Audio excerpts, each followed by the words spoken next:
तो आज हम थोड़ा सा बात करते हैं अभी रिसेंटली संडे को जो टेस्ट हुआ है नम्स का, और उसमें जो फिज़िक्स के क्वेश्चंस आए थे और उनसे रिलेटेड किस तरह से हमारे पास क्वेश्चंस आ सकते हैं।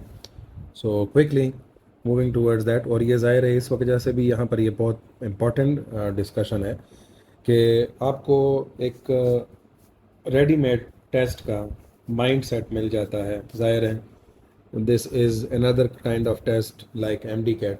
तो इसमें जो क्वेश्चंस की अराइवल, मतलब जिस तरह हमारे पास क्वेश्चंस अपीयर हुए हैं, तो उसमें हमें पता होना चाहिए है कि what kind of questions we can face in the MD CAT, जो कि 22 सितंबर को होने वाला है।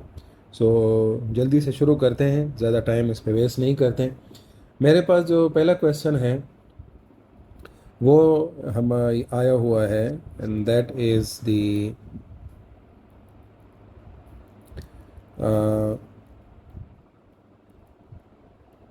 सॉरी कि at what angle of applied force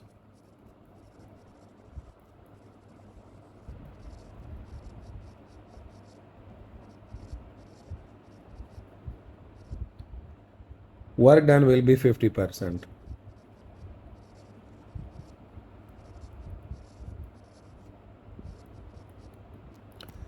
ये क्वेश्चन जो है ये मैं अपने work done in gravitational field वाले टॉपिक में, जिसमें मैंने ओवरऑल वर्क को और साथ में work done in gravitational field, conservative field, उस पर डिस्कशन की है।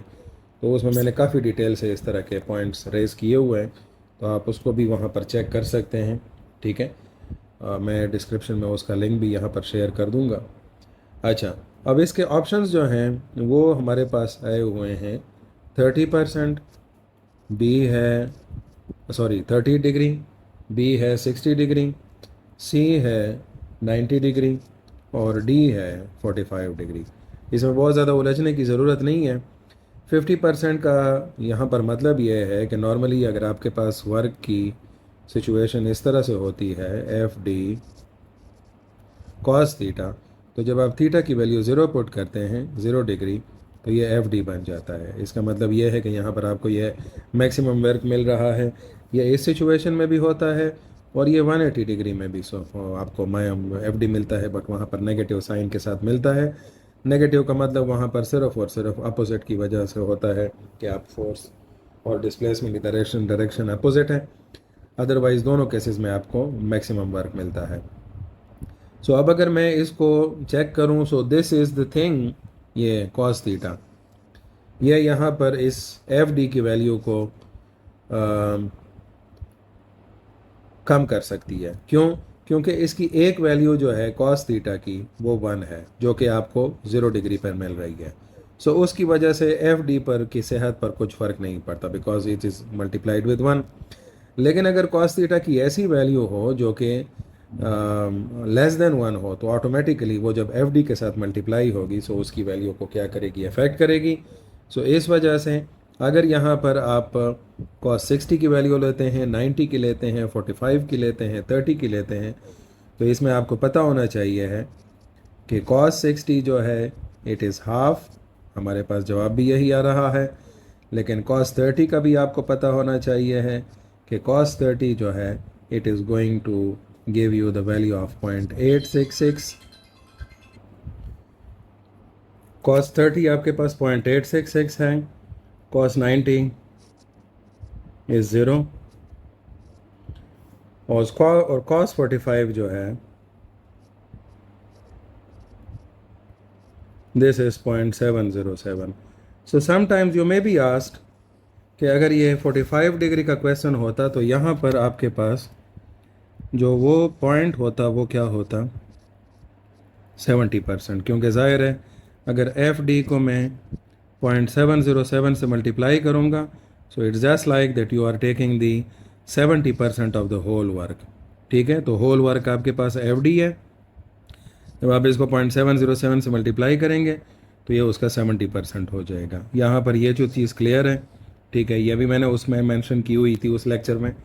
तो और ये जो है cos 30 के लिए 86% हो जाएगा, तो ये आपको इस तरह के क्वेश्चंस के लिए पहले से ही अभी बेदार रहना है, अलर्ट रहना है, ताकि इस तरह का क्वेश्चन जो है वो आपको डिस्टर्ब ना कर सकें।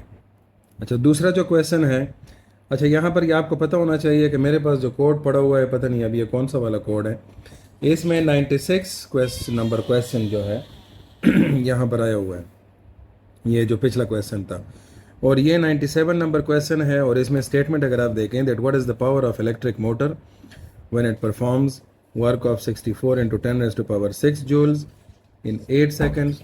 तो ये सिंपल सी बात है, पावर जो है वो आपके पास किसके बराबर है, वर्क बाई टाइम। आप इसको सिंपल कैलकुलेट कर लें, इसमें कोई इशू नहीं होना चाहिए हमें, ठीक है। 8 8 are 64, power will be equal to 8 × 10⁻⁶ watts, ठीक है, and that will be 8 megawatts। सो आपके पास जो करेक्ट ऑप्शन है, दिस इज ऑप्शन सी। इसी तरह ये जो क्वेश्चन है, इसको किसी और सिनेरियो में भी देखा जा सकता था कि ये पावर जो है ये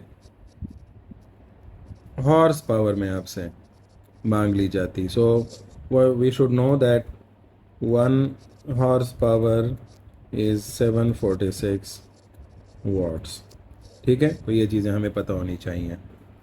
अच्छा, थर्ड नंबर का जो क्वेश्चन है, जो 98 सीरियल नंबर से आया हुआ है इस कोड ऑफ पेपर में, इसमें that is very simple relation कि किनेटिक एनर्जी और मोमेंटम पी के दरमियान रिलेशन क्या है। तो इसमें हमें पता होना चाहिए है कि किनेटिक एनर्जी जो है it is equal to p² by 2m, ठीक है। और इसमें आपको ये भी मैं बताता चलूँ कि ये अगर मैं इसकी वैल्यू लगा दूँ m² v² बिकॉज p का स्क्वायर है एज अ होल, और ये मैं 2m रख दूँ तो ये mm यहाँ पर कैंसिल हो जाएगा and it will be equal to half mv²। तो इसमें आप देखें आपके पास जो करेक्ट ऑप्शन बनता है, this is kinetic energy is equal to half p² by m, ठीक है, या p² बाई 2m, आप जिस तरह से भी उसको कंसिडर करते हैं।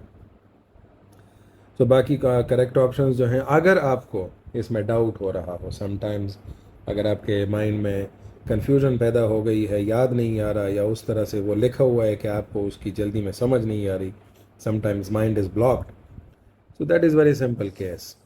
आप ये वाला प्रोसीजर अडॉप्ट कर लें, आपको पता चल जाएगा कि क्या करेक्ट इक्वेशन और जो एक्सप्रेशन है वो कौन सी करेक्ट है। अच्छा, नेक्स्ट जो क्वेश्चन है वो हमारे पास यहाँ पर हमारे सीरियल में 4 है और पेपर में 99 के सीरियल नंबर से आया हुआ है। और ये स्टेटमेंट क्या बता रही है कि when a dolphin leaves the water surface, it has lots of kinetic energy. At its highest point, its energy is, very simple सी बात है कि अगर आपके पास कोई बॉल है, उसको आप ऊपर फेंक रहे हैं तो ऑटोमेटिकली उसमें किनेटिक एनर्जी की वजह से वो ऊपर जा रही है। लेकिन हाईएस्ट पॉइंट पर जहाँ से इसने वापस आना होता है, like this is the case upward, so यहाँ पर आपके पास किनेटिक एनर्जी है सारी की सारी। लेकिन ये जो फाइनल पॉइंट है, यहाँ पर ये सारी किनेटिक एनर्जी पोटेंशियल एनर्जी में कन्वर्ट हो गई है। सो यहाँ से किनेटिक एनर्जी मैक्सिमम थी, ठीक है। ऊपर चलते हुए यहाँ पर ये स्लो होता गया और ये इस डॉल्फिन की जो स्पीड है यहाँ पर बिल्कुल ज़ीरो हो गई और यहाँ पर इसकी पोटेंशियल एनर्जी मैक्सिमम हो गई है। तो आपके पास जो करेक्ट ऑप्शन है, this is option number B, ठीक है। ये पता होना चाहिए है कि इसी सिचुएशन में अगर हम इसको क्वेश्चन को ट्विस्ट कर दें कि जब डॉल्फिन जो है वो ऊपर से नीचे की तरफ आ रहा है, ठीक है, तो ये अगर ऊपर से नीचे की तरफ आ रही है फिश, तो इस केस में यहाँ पर इसकी पोटेंशियल एनर्जी मैक्सिमम है। लेकिन जब ये वाटर सरफेस पर पड़ेगी तो यहाँ पर किनेटिक एनर्जी इसकी मैक्सिमम हो जाएगी, बिकॉज रेफरेंस लेवल जो है वो हमारे पास वाटर सरफेस है। तो ये पता होना चाहिए हमें कि ये क्वेश्चन जो है ये इस तरह से हमारे पास मुख्तलिफ सिचुएशंस में आ सकते हैं। अच्छा, नेक्स्ट क्वेश्चन जो हमारे पास आ रहा है ये सीरियल नंबर 100 पे आया हुआ है वहाँ पर, और इसमें क्वेश्चन किया गया है कि अगर पोटेंशियल एनर्जी जो एब्सोल्यूट है जो सरफेस ऑफ अर्थ पे हमारे पास आती है, वो वैल्यू अगर हमारे पास है -Gm ME/R, ये बेसिकली रेडियस ऑफ अर्थ ही है। सो ये नेगेटिव साइन किस चीज़ को शो करता है? तो जाहिर है ये लेटर टेक्स्ट से ही डायरेक्टली ये क्वेश्चन उठाया गया है, और ये नेगेटिव साइन जो है ये यहाँ पर कौन सी चीज़ को बता रहा है? अट्रैक्टिव नेचर को। ठीक है, अब यहाँ पर एक और चीज़ भी आपको पता होनी चाहिए है कि ये जो क्वेश्चन यहाँ पर आपके सामने रखा गया है, दिस इज़ अगेन, जो मैंने इंडिकेट के सिलेबस के मुताबिक कहा था कि ये बिल्कुल रीड कॉल की कैटेगरी का क्वेश्चन है। ठीक है, आपको ऑलरेडी इक्वेशन की डिटेल में वहाँ पर बुक में ये चीज़ दी गई है, बस वही इन्फॉर्मेशन जो है वो आपसे पूछ ली गई कि ये जो नेगेटिव साइन है ये क्या अट्रैक्टिव को शो कर रहा है, रिपल्सिव को शो कर रहा है, लेस अट्रैक्टिव, मोर रिपल्सिव और लेस अट्रैक्टिव। ठीक है, सो आपके पास करेक्ट ऑप्शन जो है दिस इज़ दी अट्रैक्टिव। अच्छा, तो नेक्स्ट क्वेश्चन हमारे पास यहाँ पर है क्वेश्चन नंबर 6, 101 सीरियल नंबर से, और इसमें आप देखें the velocity of an object moving in a circle is. तो हमें ऑलरेडी इस चीज़ के बारे में मालूम है कि जब कोई बॉडी सर्कुलर मोशन में मूव कर रही है सो वो किस तरह से हमारे पास उसकी मोशन बनेगी। अब इसमें आप देखें, अगर आप यहाँ पर सेंटर कंसिडर करते हैं और यहाँ से ये बॉडी जो है ये मूव कर रही है इस डायरेक्शन में, सो इंस्टेंटेनियसली इसकी जो डायरेक्शन है, अगर इसका मैग्नीट्यूड कांस्टेंट भी हो, इसकी डायरेक्शन में चेंज आ रहा है और ये इसकी टेंजेंशियल वेलोसिटी है। सो इस वजह से हमारे पास जो वेलोसिटी है उसका मैग्नीट्यूड अगर फिक्स भी रहे, डायरेक्शन की चेंज की वजह से वो चेंज होगी, और इस वजह से ये हमारे पास करेक्ट ऑप्शन होगा वेरिएबल। ठीक है, तो ये भी हमें पता होना चाहिए है। इसी वजह से इसको हम नाम देते हैं यूनिफॉर्म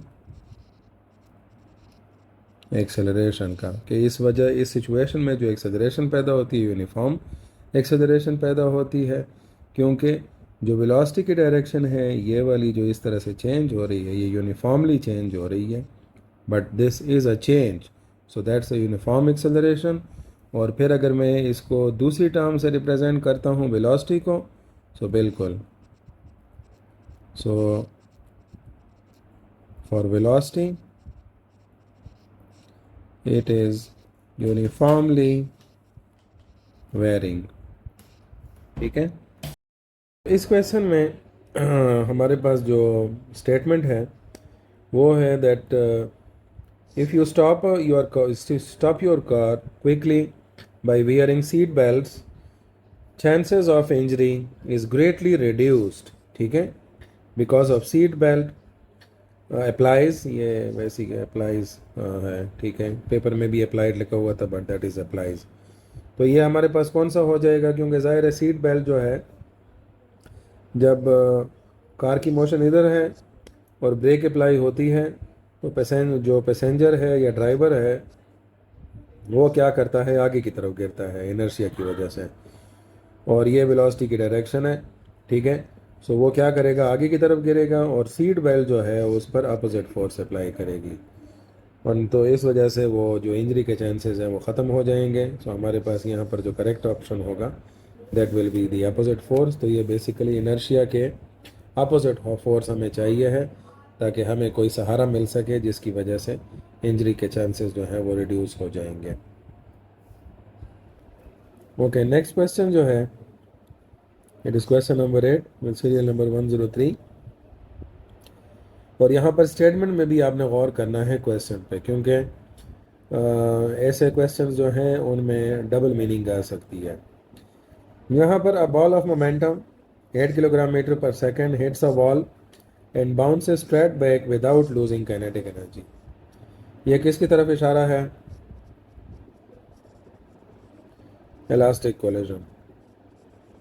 ठीक है, तो इलास्टिक कोलिजन का आपको बता दिया गया है लेकिन डायरेक्टली नहीं बताया गया। द चेंज इन मोमेंटम है, तो चेंज इन मोमेंटम में ये अगर आपके पास 8 kilogram metre per second initial momentum है और ये यहाँ से क्या करता है, टर्न बैक करता है, तो ज़ाहिर है ये 8 किलोग्राम मीटर पर सेकंड हो जाएगा, बिकॉज मोमेंटम एक वेक्टर क्वांटिटी है। सो मोमेंटम बीइंग वेक्टर, हमें इसकी डायरेक्शन का लिहाज रखना पड़ेगा। सो फाइनल मोमेंटम हमारे पास हो जाएगा -8 किलोग्राम, इनिशियल मोमेंटम हो जाएगा 8 किलोग्राम मीटर पर सेकंड। तो इस तरह से अगर हम चेंज इन मोमेंटम की वैल्यू निकालेंगे तो इट विल बी -8 -8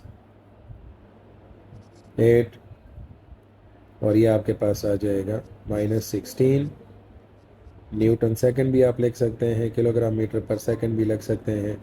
यहाँ पर ये जो चीज़ है ये मैंने क्या लिखा है, this is PF minus PI, ठीक है। अब यहाँ पर अगर क्वेश्चन ये होता कि the magnitude of change in momentum of ball is, तो वहाँ पर इस कंडीशन में जो कि क्वेश्चन की अपनी स्टेटमेंट है उसके मुताबिक तो आपका ऑप्शन बी ठीक है।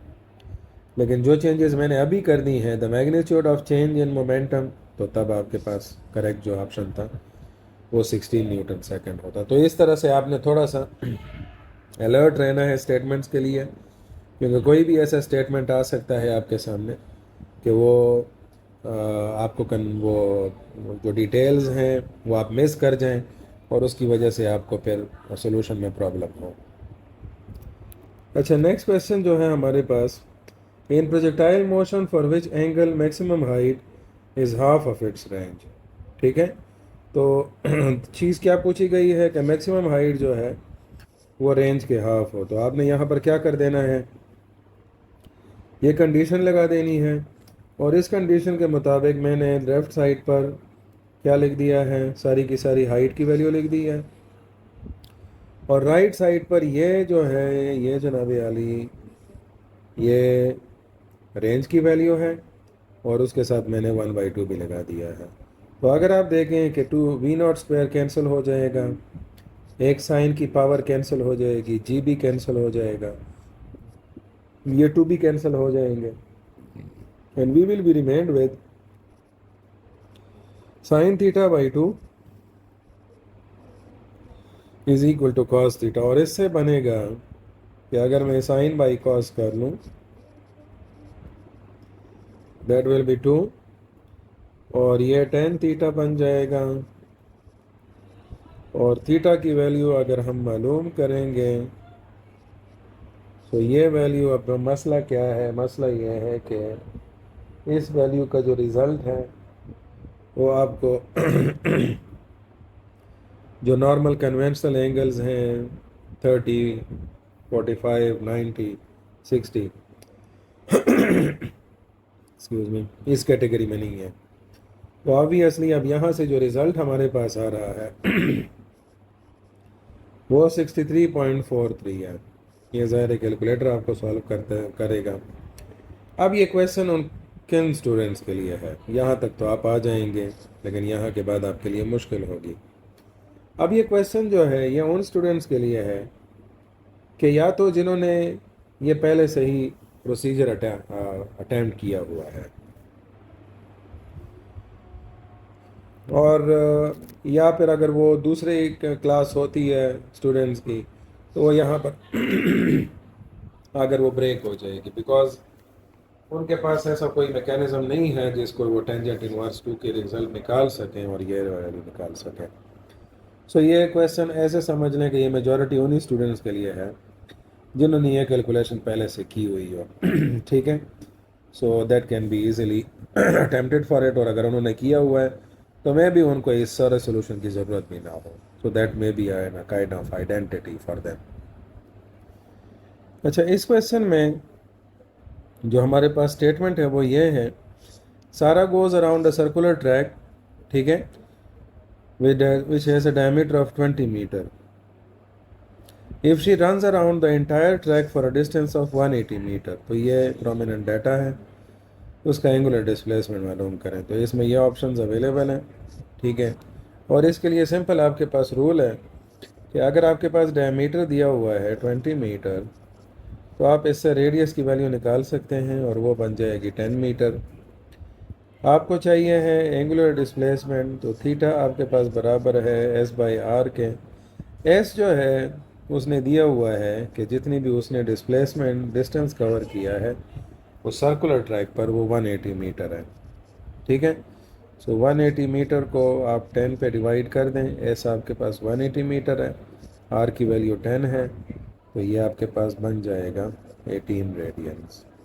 ठीक है, so that will be the correct option, option number B. इसी तरह से अगर इसी क्वेश्चन में हम थोड़ा सा वैसे ही एक एडिशनल इंफॉर्मेशन दे देते तो उसकी वजह से ये क्वेश्चन आसान हो जाता, बट समटाइम्स आप उसको कैलकुलेट भी करते हैं, उससे वही रिज़ल्ट आता है।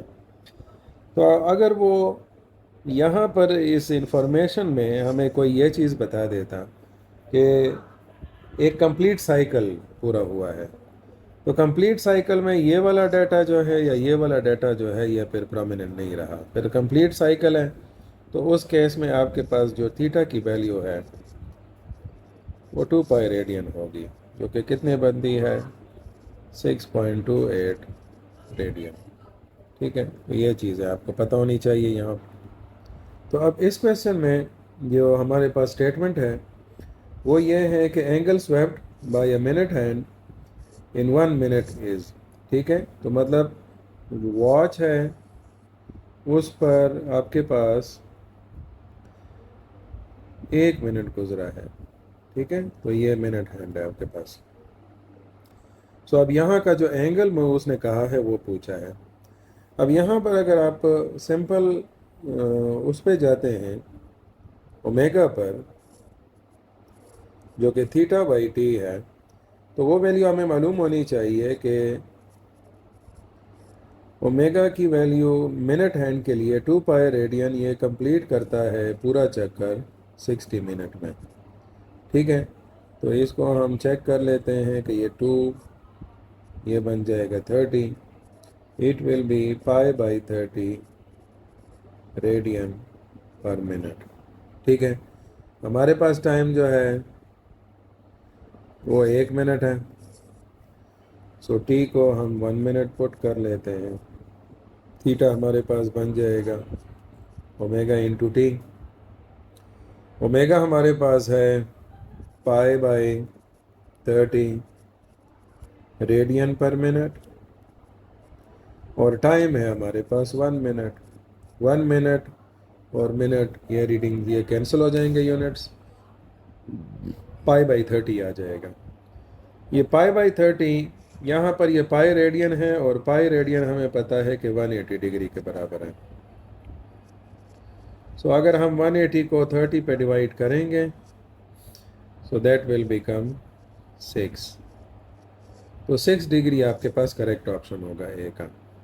वैसे भी अगर आप इसको इस कैलकुलेशन में नहीं करते और थोड़ा सा आप उसको शॉर्टकट तरीके से करते हैं, तो ये पूरा जो सर्कल है वॉच में ये 360 डिग्री का है, और इसमें 60 मिनट के लिए आप इस तरह से 60 पीसेस बना लेते हैं, तो ऑटोमेटिकली अगर मैं 360 डिग्री को 60 मिनट पे डिवाइड करता हूँ तब भी हमारे पास यही 6 डिग्री का जवाब आएगा। तो ये एक तरह से इसका शॉर्टकट आपके पास हो गया। यहाँ पर यह भी मैं बताना चाहूँगा कि जो आर्स हैंड है, ठीक है, और सेकंड हैंड है, ठीक है, जो सेकंड वाली सुई है, घंटे वाली सुई है, उसकी भी स्पीड्स आपको पता होनी चाहिए है। आर्स हैंड का जो होता है वो एक पूरा चक्कर जो है 2 पाई रेडियन कंप्लीट करता है 12 आवर्स में। सो ये आपके पास बन जाएगा पाई रेडियन और by 6, so pi by 6 radian per hour. और इसको अगर आप फिर अपनी मर्ज़ी के किसी यूनिट में कन्वर्ट करना चाहें, रेडियन पर मिनट में, पर सेकंड में, so you can easily convert it. इसी तरह सेकंड हैंड का जो डाटा है आपके पास वो 2 पाई रेडियन मतलब एक चक्कर कंप्लीट करता है कितने में 60 सेकंड में। तो इसमें भी अगर आप ये देखते हैं तो ये 1/30 बन जाएगा, इट विल बिकम π/30 रेडियन पर सेकंड। यहाँ पर यह चीज़ बहुत ज़्यादा ज़रूरी है कि π/30 इधर का मैग्नीट्यूड भी आ रहा है, ये मैग्नीट्यूड भी आ रहा है, but that makes a difference, radian पर सेकंड, रेडियन पर मिनट। ठीक है, तो उसकी वजह से रेडियन पर मिनट और रेडियन पर सेकंड का जो यूनिट है वो डिफरेंट है, और ऑटोमेटिकली सेकंड्स की जो सुई है उसकी स्पीड आर्स की सुई के स्पीड के मुकाबले में ज़्यादा तेज़ है। और इनका रेशो भी आप आराम से निकाल सकते हैं, लेकिन उसके लिए फिर आपको यूनिट्स भी एक लेवल पर लेकर आने होंगे। तो ये एक तरह से आपके लिए फर्दर स्टेप्स हैं जिससे आपके मुख्तलिफ क्वेश्चंस बन सकते हैं। तो अगर ऐसा कोई क्वेश्चन आ भी जाए कि सेकंड हैंड और मतलब speed of second hand omega और ओमेगा ऑफ मिनट हैंड, इनका कंपैरिजन भी अगर स्पीड्स का दिया जाए तो फिर आपको पता होना चाहिए है कि सेकंड हैंड की जो स्पीड है वो π/30 रेडियन पर सेकंड है, और दूसरी की वैल्यू है π/30 रेडियन पर मिनट। ठीक है, ये दोनों फिगर्स एक दूसरे के साथ कैंसिल आउट हो जाएंगे। आपके पास रिज़ल्ट आएगा रेडियन पर सेकंड, और ये वाला उल्टा हो जाएगा ऊपर आकर, ये मिनट बाय रेडियन बन जाएगा। ये रेडियन रेडियन कैंसिल हो जाएंगे, it will become minute by second. तो मिनट को सेकंड में कन्वर्ट कर दें, 60 second by second, second cancel, तो 60 times. So omega of second hand is, और सेकंड आर्म आप उसे कह सकते हैं, is 60 times of the omega of minute hand. तो ये इंफॉर्मेशन हमें यहाँ पर कंफर्म होनी चाहिए है ताकि इस तरह के रेशोज़ पर हम आसानी से कैलकुलेट कर सकें।